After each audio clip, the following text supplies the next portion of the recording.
Good morning students, मैं हूँ राकेश और आर फिजिक्स में आपका स्वागत है। आज बच्चों हम बात करेंगे नेक्स्ट एप्लीकेशन बायोट-सावर्ट्स लॉ की magnetic field intensity due to current carrying coil on its axis. अगर बच्चों आपने मेरा प्रीवियस लेक्चर नहीं देखा है मैग्नेटिक फील्ड का और स्टेट एक्सपेरिमेंट का, सेंटर पे कॉइल के सेंटर पे मैग्नेटिक फील्ड कितना होता है, तो बच्चों आप मेरे चैनल पे जाके वो प्रीवियस वीडियो भी देख सकते हैं। अगर बच्चों आपने मेरा चैनल सब्सक्राइब नहीं किया है तो प्लीज़ इसे सब्सक्राइब करें, लाइक करें एंड शेयर करें। तो आज हम स्टार्ट कर रहे हैं बच्चों।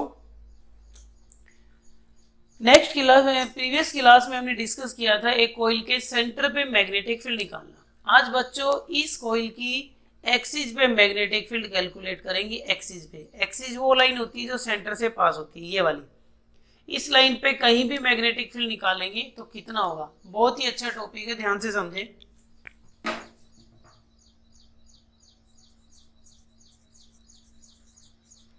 Magnetic field intensity due to current carrying coil. Current carrying coil की वजह से मैग्नेटिक फील्ड कितना होगा। इसमें कुछ नहीं है, अगर आपने इसका फिगर समझ लिया ना बच्चों तो आपको पूरा टॉपिक क्लियर हो जाएगा। डेरिवेशन में कुछ नहीं है, बस ये डायग्राम समझना है। डायग्राम ये है, इसको ध्यान से समझना है। ये कॉइल है और ये एक्सिस है। पहले इतना मैं बोर्ड पे ड्रॉ कर रहा हूं ताकि आपको क्लियर हो जाए।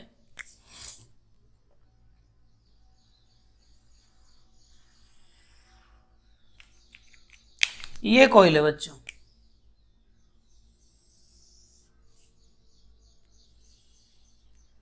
और ये एक्सिस है, ठीक है। और इसमें करंट फ्लो कर रहा है बच्चों ऐसे, आई करंट फ्लो कर रहा है और इसका रेडियस है आर। ये है सेंटर, आई करंट फ्लो कर रहा है।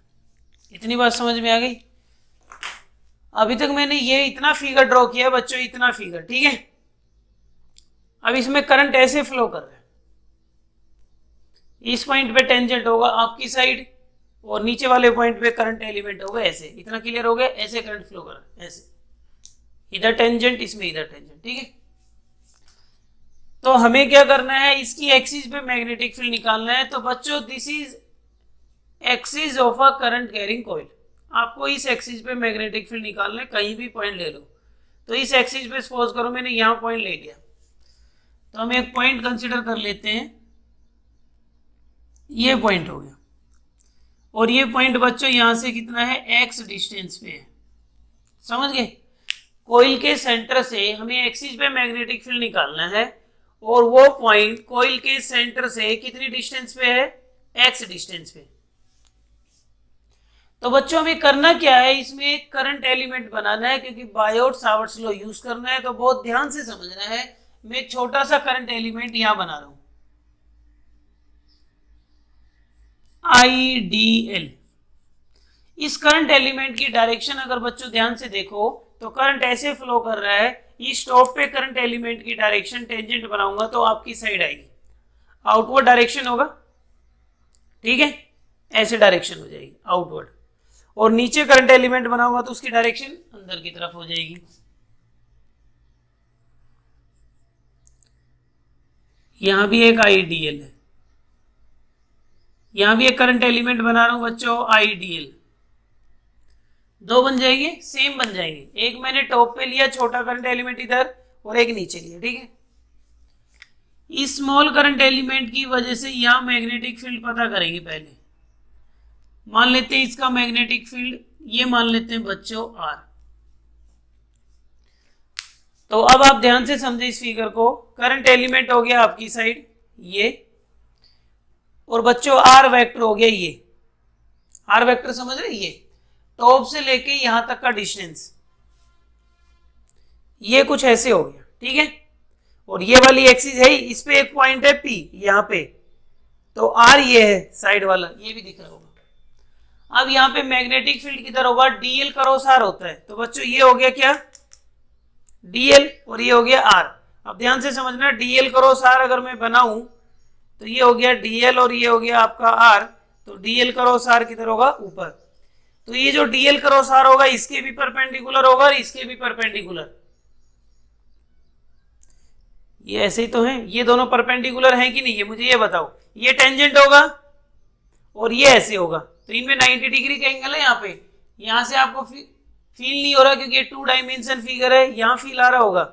ये करंट एलिमेंट है और ये आर वेक्टर है, तो 90 डिग्री का एंगल है यहाँ पे। और डीएल क्रॉस आर करेंगे तो किधर आएगा, डीएल क्रॉस आर करेंगे तो कुछ ऐसे आएगा, ठीक है। ये थोड़ा सा ऐसा टिल्ट है ना, आर ऐसे बिल्कुल सीधा नहीं है, ऐसे। तो डीएल और ये आर, डीएल क्रॉस आर, तो मतलब इन दोनों के परपेंडिकुलर होगा। तो मैग्नेटिक फील्ड बेटा ये ध्यान रखना, आर के परपेंडिकुलर बना रहा हूं, डीबी। ये डीबी इन दोनों के परपेंडिकुलर है, तो ये बेसिकली आर के भी परपेंडिकुलर होगा। और हमें इस पॉइंट पे कैलकुलेट करना है, तो मैंने इसके परपेंडिकुलर लाइन बना दी। ऐसे यहां से एक मैग्नेटिक फील्ड बनेगा बच्चों, यहां से बनेगा ये भी आर ही होगा, ये करंट एलिमेंट भी आई डीएल होगा, तो इसका डायरेक्शन डीएल क्रॉस आर करेंगे तो आर के परपेंडिकुलर इसका नीचे आ जाएगा।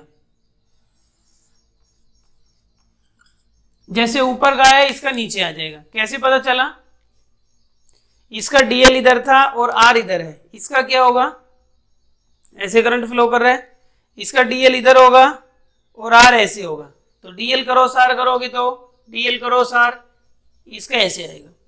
तो कुल मिला के ये डीबी का डायरेक्शन आर के परपेंडिकुलर आना है, और इन दोनों में भी एंगल 90 डिग्री का है, ये भी ध्यान देना है। आप यहां से फील कर लेंगे, ठीक है। ये डीएल हो गया और आर ये हो गया ऐसे। अगर इतनी बात समझ में आ गई बच्चों, अब आपको कुछ करने की जरूरत नहीं है।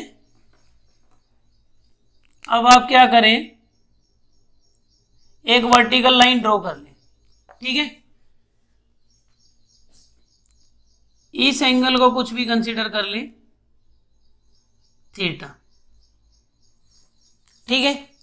अगर बच्चों ये एंगल थीटा है तो ये 90 माइनस थीटा हो जाएगा और फिर ये थीटा हो जाएगा। क्यों, क्योंकि ये दोनों परपेंडिकुलर है। अगर ये थीटा तो 90 माइनस थीटा, तो ये भी थीटा हो जाएगा। इतनी बात समझ में आ गई। डीबी के कंपोनेंट रिजोल्व कर दो। इधर एक कंपोनेंट आ जाएगा डीबी कोस थीटा, इधर बच्चों आ जाएगा डीबी साइन थीटा, सिमिलरली इधर आ जाएगा डीबी कोस थीटा और इधर आ जाएगा डीबी साइन थीटा। डीबी इसलिए लिख रहा हूं क्योंकि स्मॉल करंट एलिमेंट की वजह से जो मैग्नेटिक फील्ड होगा बच्चों वो भी स्मॉल ही होगा, ठीक है। अब हमें क्या करना है, ऐसे आइडियल कितने कंपोनेंट बना सकते हो, बहुत सारे ना। अभी तो मैंने टॉप और बॉटम पे बनाया है। आप एक करंट एलिमेंट यहाँ बना दो तो उधर आ जाएगा, एक यहाँ बना दो तो इधर आ जाएगा, तो इनफाइनाइट करंट एलिमेंट बन जाएंगे। तो ऐसे डीबी साइन थीटा बहुत सारे कंपोनेंट आ जाएंगे। डीबी कोस थीटा के कंपोनेंट कैंसिल हो जाएंगे, ये कैंसिल हो जाएंगे बच्चों। तो नेट मैग्नेटिक फील्ड आपका इधर आएगा, लेकिन डीबी साइन थीटा का क्या कर देंगे, इंटीग्रेशन। तो इतना समझ में आ गया। कुछ अगर हम लिखना चाहें तो लिख सकते हैं, consider a current carrying coil having radius capital R, P is the point where magnetic field intensity is to be calculated and distance of P from the center is x. Now we consider two current element, one at the top of a ring and other is at the bottom of the ring. dB cos theta component cancel to each other and net magnetic field is summation of dB sin theta. तो अब मैं net magnetic field लिख रहा हूं, ये कहानी आप खुद से लिख सकते हैं और वैसे मैंने बोल भी दिया आपको। तो नेट मैग्नेटिक फील्ड क्या होगा बच्चों, तो बी नेट क्या होगा, नेट मैग्नेटिक फील्ड होगा summation of dB sine theta. DB sine theta के जितने भी कंपोनेंट हैं उन सबका समेशन कर दो, मींस उन सबको जोड़ दो, ठीक है। ऐसे दो नहीं हजारों कंपोनेंट बनेंगे डीबी साइन थीटा के और उनको ऐड कर देंगे। तो बच्चों डीबी कितना आएगा, बायोट सावर्ट्स लॉ से देखेंगे तो इस करंट एलिमेंट की वजह से यहाँ मैग्नेटिक फील्ड कितना होगा, mu naught upon 4 pi I d L sine theta upon में आर स्क्वायर। अब ये साइन थीटा और ये वाला साइन थीटा अलग है, ठीक है। तो चलो इसको हम फाई लिख दें, ये आप कंफ्यूज हो जाओगे। इसको फाई ले लो, फिर इसको फाई ले लेते, ये सारे थीटा थीटा में कंफ्यूज हो जाओगे। तो ये एंगल फाई हो गया, डी बी साइन फाई, ठीक। ये फाई हो गया बच्चों, ठीक है। ये थीटा तो करंट एलिमेंट और आर का एंगल है, मींस ये तो ये वाला एंगल है बच्चों, ये तो 90 डिग्री है, और इनटू में आपका साइन फाई। तो आपका बी कितना आ गया, mu naught upon 4 pi I d l. Theta is the angle between current element and r vector. This is your r vector, this is your current element, और इसमें angle कितना बनेगा, आपका आर वेक्टर ऐसे draw होगा। इस current element से लेके पॉइंट पी तक होता है ना आर वेक्टर, जैसे बायोट-सावर्ट्स लॉ में देखा था। तो थीटा 90 डिग्री हो गया, आई डी एल साइन 90 डिग्री, और ये आर कितना हो जाएगा बच्चों, ये एक्स है और ये आर है, तो इस आर की वैल्यू कितनी हो जाएगी, आर स्क्वायर प्लस में एक्स स्क्वायर का अंडर रूट। बोलो, तो ये हो जाएगा, और उसका स्क्वायर भी करना है, तो इसका स्क्वायर करेंगे तो रूट हट जाएगा। मैं डायरेक्ट लिख रहा हूँ आर स्क्वायर प्लस में एक्स स्क्वायर। आई होप आपको ये बात समझ में आ गई होगी, ठीक है। और साइन फाई का वैल्यू कितना होगा, इस ट्रायंगल से साइन फाई लिखो, आर अपॉन में ये हो जाएगा आर अपॉन में under root of R square plus में एक्स स्क्वायर, ये हो जाएगा बच्चों, ठीक है। अब इसे सोल्व करें, देखो ये कॉमन आ जाएगा, म्यू नॉट अपॉन में 4 पाई आई कॉमन आ जाएगा, साइन 91 हो जाएगा, ये आर भी कॉमन आ जाएगा, नीचे बच्चों ये वाली वैल्यू भी कॉमन आ जाएगी। ये पावर कितनी है 1, और ये पावर है 1/2, बेस में पावर ऐड हो जाएगी, कितना हो जाएगा 3/2। तो बच्चों ये हो जाएगा आर स्क्वायर प्लस में एक्स स्क्वायर का 3/2। समझ आए मैंने क्या किया, आर स्क्वायर प्लस में एक्स स्क्वायर का पावर 1 है, और बच्चों यहाँ पे R square plus x square की पावर 1/2 है, बेस सेम है तो पावर ऐड हो जाएगी, यहाँ पे पावर 1 यहाँ पे पावर 1/2, तो कितना हो गया 3/2 हो गया बच्चों। तो क्या बचेगा अंदर, समेशन ऑफ डीएल ही बचेगा। तो म्यू नॉट अपॉन 4 पाई ये कॉमन आ गया, आई कॉमन, आर कॉमन, और ये कंप्लीट साइन 91 हो गया। अब बचा डीएल का समेशन, डीएल का इंटीग्रेशन करेंगे तो टोटल लेंथ आ जाएगी बच्चों, टोटल लेंथ कितनी हो जाएगी 2 पाई आर हो जाएगी। बोलो, तो हम लिख देते हैं इसको, B is equals to mu naught upon 4 pi I R, और ये हो जाएगा 2 पाई आर, इसका इंटीग्रेशन अपॉन में आर स्क्वायर प्लस में एक्स स्क्वायर की पावर 3/2। इतनी बात समझ में आई बच्चों, ये आपका रिजल्ट भी आ गया। तो आपको कुछ नहीं करना था, इसमें मेन क्या है, फिगर मेन है। इसको मैं थोड़ा सिंप्लीफाई कर देता हूँ, आर आर क्या हो जाएगा, आर स्क्वायर हो जाएगा। तो ये मैग्नेटिक फील्ड आ गया आपका बच्चों, म्यू नॉट अपॉन में 4 pi I by are square plus में एक्स स्क्वायर की 3/2, यहाँ पे रेडियस का स्क्वायर इंटू में 2 पाई, ये रिजल्ट आ गया, ठीक है। तो कोइल की एक्सिस पे मैग्नेटिक फील्ड इतना होगा। अब बच्चों आपसे पूछा जाए कि सेंटर पे कितना होगा, जैसे ये कोइल है, एक्सिस पे हमने निकाल लिया यहाँ पे, अगर ये वाला पॉइंट सेंटर पे शिफ्ट कर दे तो एक्स का वैल्यू कितना हो जाएगा 0। तो एट सेंटर क्या होगा बच्चों, at centre x is equals to 0। Centre के लिए x का वैल्यू 0 पुट कर दो तो सेंटर का मैग्नेटिक फील्ड आ जाएगा। x को 0 पुट करो, ध्यान से देखो यहीं पे दिखा रहा हूँ, x 0 हो गया तो आर स्क्वायर का पावर 3/2, आर स्क्वायर का 3/2 करेंगे तो ये कैंसिल हो जाएगा, आर क्यूब बचेगा, आर क्यूब बचेगा, ऊपर आर स्क्वायर नीचे आर क्यूब, नीचे एक आर बचेगा सिंपली बस, म्यू नॉट अपॉन में 4 pi I by are into 2 पाई। तो बच्चों ध्यान से देखो, x को 0 पुट करने के बाद वही रिजल्ट आ गया जो हमने सेंटर पे पढ़ा था। तो एक्सिस वाला फॉर्मूला अगर आपको याद है तो इससे सेंटर वाला भी बनाया जा सकता है, सेंटर के लिए बस इस एक्स को 0 से रिप्लेस कर दो, क्योंकि सेंटर भी तो बच्चों एक्सिस पे ही लाई करता है। तो इतनी बात क्लियर हो गई। एक करंट कैरिंग कॉइल की वजह से एक्सिस पे मैग्नेटिक फील्ड कितना होगा, म्यू नॉट अपॉन 4 पाई आई अपॉन में आर स्क्वायर प्लस में एक्स स्क्वायर होल पावर 3/2 ऊपर आर स्क्वायर इंटू में 2 पाई। समझ गए। अब बच्चों हम एक दो क्वेश्चन की बात कर लेते हैं जिससे आपको ये टॉपिक क्लियर हो जाए कि सेंटर पे मैग्नेटिक फील्ड कैसे निकालना है और एक्सिस पे कैसे निकालना है। तो एक दो क्वेश्चन ले लेते हैं। सबसे पहले इसमें बहुत अच्छा क्वेश्चन है, ये क्वेश्चन बहुत आता है बच्चों। एक रिंग ऐसे है और एक रिंग ऐसे है। मैं आपको फील कराने की कोशिश कर रहा हूं, जैसे मेरे पास भी दो रिंग है, ठीक है बच्चों। एक रिंग ऐसे वर्टिकली रखी गई है और एक रिंग ऐसे हॉरिजॉन्टल। मीन्स ये वाली रिंग आपकी हॉरिजॉन्टल है, ऐसे हॉरिजॉन्टल प्लेन में है, और बच्चों ये वाली रिंग आपकी वर्टिकल प्लेन में है। और इसके सेंटर से आर ऊपर और इसके सेंटर से आर इधर, एक बीच में पॉइंट है। ये वाली सिचुएशन है आपके सामने, और इन दोनों का रेडियस भी आर है बच्चों, और आपको ये भी आर है, ये भी आर है, ये पॉइंट ओ है, इसका रेडियस भी बच्चों आर है, इसका रेडियस भी आर है। इसमें करंट ऐसे है और इसमें ऐसे। You have to determine magnitude and direction of magnetic field at point O. तो हमें ओ पॉइंट पे मैग्नेटिक फील्ड का मैग्नीट्यूड निकालना है और डायरेक्शन निकालना है। बहुत ही सिंपल है, मैं आपको दिखा देता हूं। जैसे बच्चों ये वाली रिंग है, इस रिंग में करंट कैसे फ्लो कर रहा है, ऐसे देखो। जिस लाइन से मैं कट कर दूं, आपको कैसे पता लगेगा कौन सा फेस किधर है। कई बच्चों को ये समस्या रहती है, जिस फेस से मैं लाइन क्रॉस कर देता हूं, जिस फेस को लाइन कट कर देती है, तो वो वाला फेस क्या होता है, अंदर की तरफ होता है। तो ये ऐसे है, तो इस फेस को लाइन कट नहीं कर रही, इसका मतलब ये फ्रंट फेस है। सामने वाला लाइन हमेशा बैक साइड को ही क्रॉस करती है। तो लाइन से मैं जिसको क्रॉस दिखा दूं, जिसके ऊपर से लाइन पास कर दूं, इसके पास नहीं करी, इसके पास नहीं करी, ठीक है, तो वो आपका फ्रंट फेस होगा ये वाला।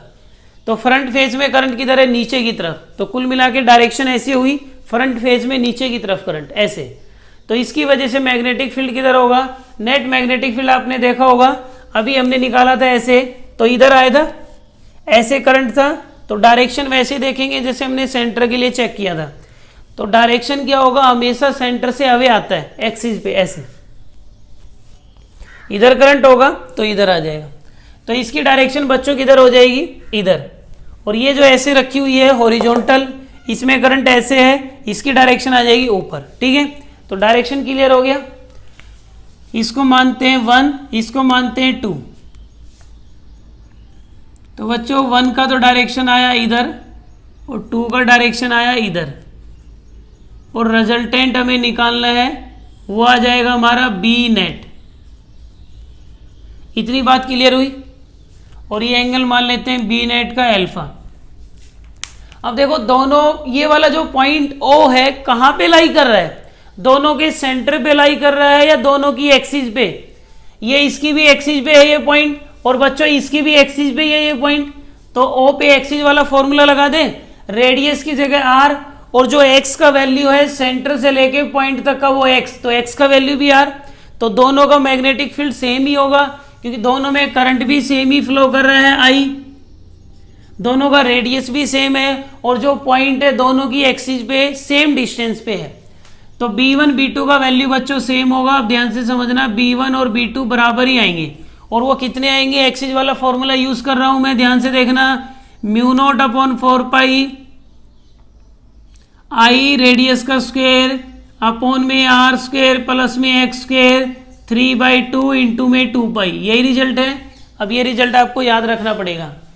x की जगह r पुट कर दूं, तो x को बच्चों r पुट कर दो, तो B1 B2 का वैल्यू कितना आ जाएगा, सेम ही आना है, mu naught upon 4 pi I are square 2 पाई।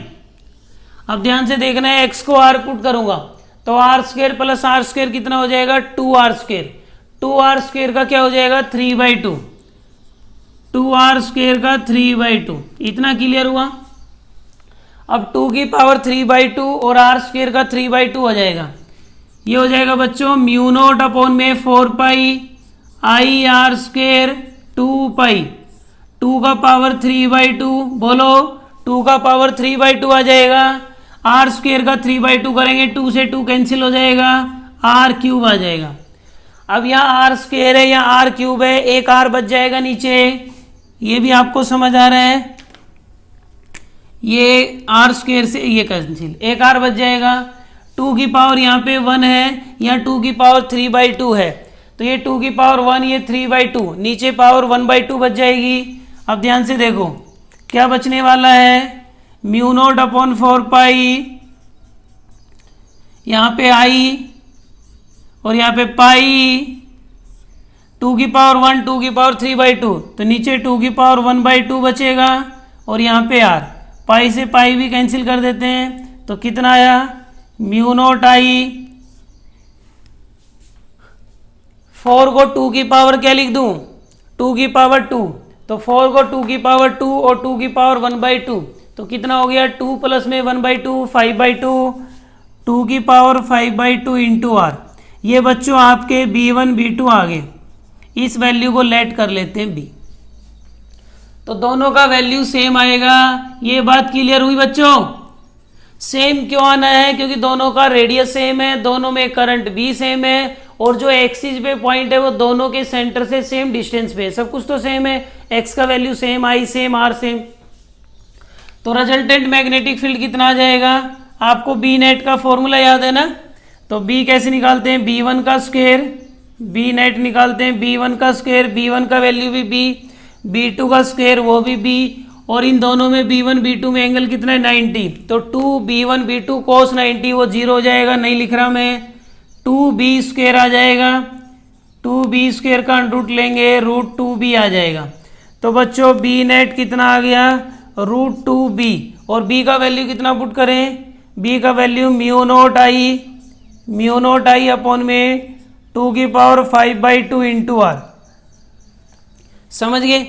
अब 2 की पावर ऊपर 1/2 है, नीचे 5/2 है, तो 1/2 में से 5/2 में से ऊपर 1/2 कम कर दो, क्या बचेगा, यहाँ से 1/2 जाएगा तो क्या बचेगा 5/2 माइनस 1/2, तो 2 बच जाएगा नीचे, तो रिजल्ट आ जाएगा म्यू नॉट i अपॉन में 2 की पावर 2 बच जाएगा, मीन्स 4 बच जाएगा।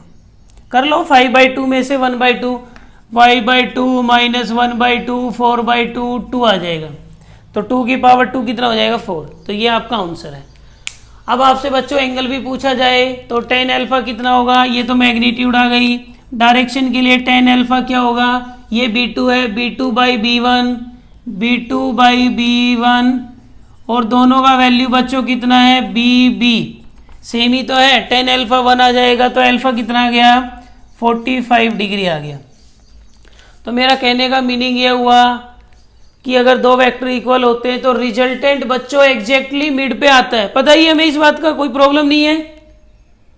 तो बस आपको ये फॉर्मूला ध्यान रखना है, और डायरेक्शन में आपको दोबारा रिपीट कर दूं, सेंटर वाला ही लगेगा, राइट हैंड थंब रूल। ऐसे करंट है तो ऊपर, ऐसे करंट है तो इधर, ऐसे करंट है तो इधर। जैसे अभी हमने देखा था ऐसे करंट था तो डेरिवेशन में नेट फील्ड इधर आया था, dB sin phi के सारे कंपोनेंट इधर ही आए थे।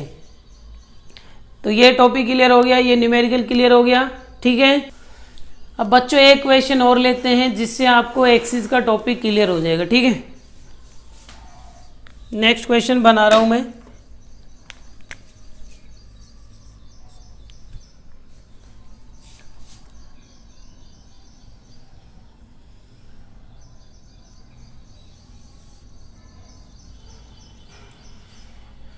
कई बार बच्चों हमें नहीं पता चलता कि डायरेक्शन किधर से है, तो एग्जाम में क्या करेगा, वो स्टेटमेंट लिख के दे देगा, स्टेटमेंट की फॉर्म में दे देगा आपको कि इसका वैल्यू ये है, मतलब कि इधर से देखेंगे तो करंट क्लॉकवाइज है, इधर से देखेंगे एंटी क्लॉकवाइज है। तो मैं एक मिड पॉइंट ले रहा हूँ ओ, ध्यान से समझ लेना, ये वाला रेडियस आर, ये आर और ये आर और ये आर। तो बात समझ में आई। एक केस, एक पॉइंट ओ हो गया, एक O1 हो गया, एक O2 हो गया। ओ से ऑब्जर्व करने से, ध्यान से देखना बच्चों, ओ से ऑब्जर्व करेंगे तो इसमें क्लॉकवाइज करंट है, इसमें एंटी क्लॉकवाइज है। ओ से देखने पे एक में करंट क्लॉकवाइज है, एक में एंटी क्लॉकवाइज है। तो आपको क्या करना है, O1 पे, O पे और O2 पे मैग्नेटिक फील्ड निकालना है। O1 O2 करंट दोनों में आई है बच्चों, कोई प्रॉब्लम नहीं है।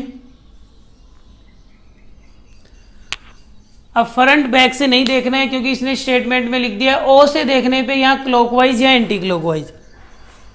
तो देखो यहाँ और यहाँ तो मैग्नेटिक फील्ड का सिचुएशन सेम ही रहेगा। तो पहले मैं देखता हूँ मिड पॉइंट की बात करता हूँ ओ पे।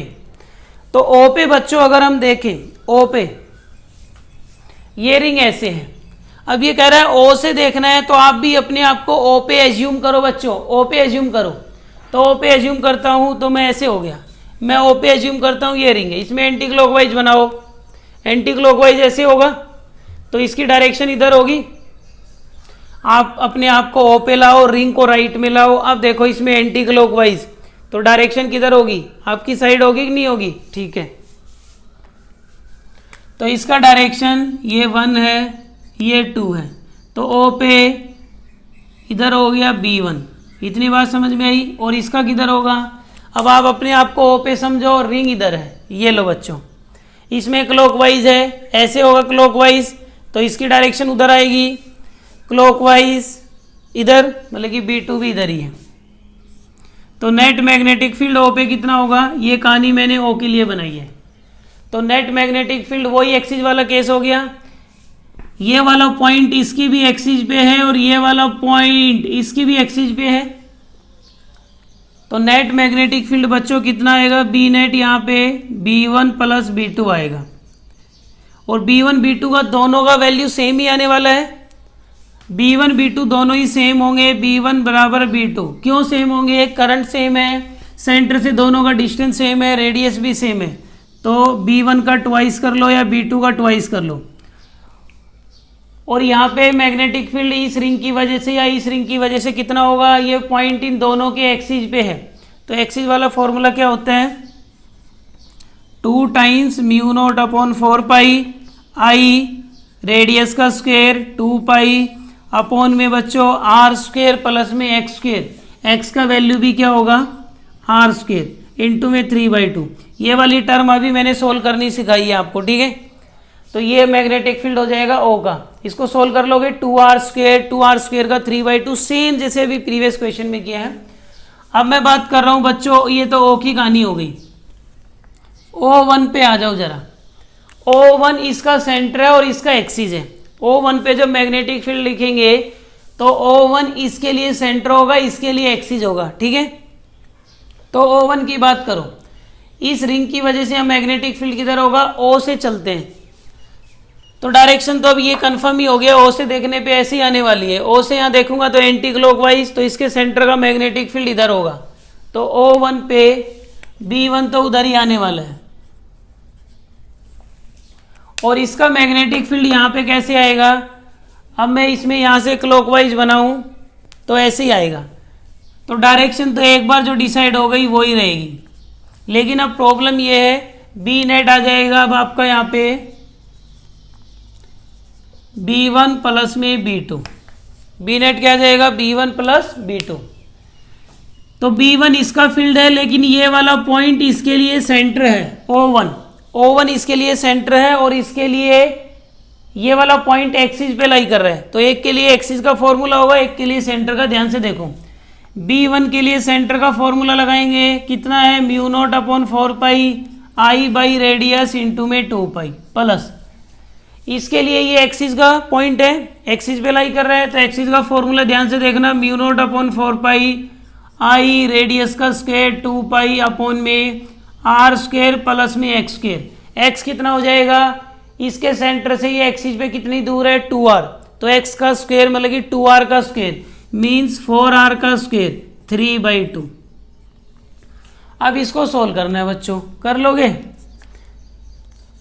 एक स्टेप और कर देता हूँ, mu naught upon 4 pi I by R, वो हमें ऑप्शन में देख लेना है कि कहाँ तक उसने सोल्व किया हुआ है।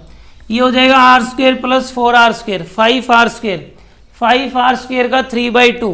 तो 5 का 3/2, आर स्क्वेयर का 3/2 करेंगे तो आर क्यूब ऊपर आर स्क्वेयर, नीचे एक आर बचेगा और 5 का 3/2, तो mu naught upon 4 pi R square cut जाएगा 2 पाई, 5 का पावर 3/2 और एक आर बचेगा। तो सब कुछ सेम आ गया, mu naught upon 4 pi I by radius, mu naught upon 4 pi I by radius into 2 पाई। तो जो कॉमन आ रहा है वो कॉमन ले लो बच्चों, mu naught upon 4 pi I by radius 2 पाई 1 + 1/5 की पावर 3/2, ये आंसर होगा। ऐसे ही आपको क्लॉकवाइज एंटी क्लॉकवाइज अपोजिट हो जाएंगे, तो अपोजिट में जस्ट माइनस हो जाएंगे और कुछ नहीं करना है। यहाँ डायरेक्शन या तो सेम होगी या अपोजिट होगी। तो अगर अपोजिट डायरेक्शन बनती है, ऐसे ही O2 पे निकाल लोगे, O2 इसके लिए सेंटर होगा, इसके लिए एक्सिस, तो सेम ही रिजल्ट आना है। O1 और O2 के लिए सिचुएशन यही रहनी है, तो O और O1 O2 हो गया। बस अब क्वेश्चन में क्या करेगा बच्चों, इन दोनों में क्लॉकवाइज बोल सकता है, दोनों में एंटी क्लॉकवाइज बोल देगा, तो फिर डायरेक्शन अपोजिट हो जाएगी। यहाँ अपोजिट होते ही तो रिजल्ट 0 आ जाएगा, ठीक है, और यहाँ अपोजिट होते ही सब्ट्रैक्ट हो जाएंगे, यहाँ बस माइनस आ जाएगा और कोई चेंज आने वाला नहीं है। तो ये आपका था magnetic field intensity due to current carrying coil on its axis. I hope बच्चों आपको लेक्चर पसंद आया होगा। अगर बच्चों लेक्चर पसंद आया तो इसे प्लीज़ लाइक करें, सब्सक्राइब करें एंड शेयर करें। Thank you.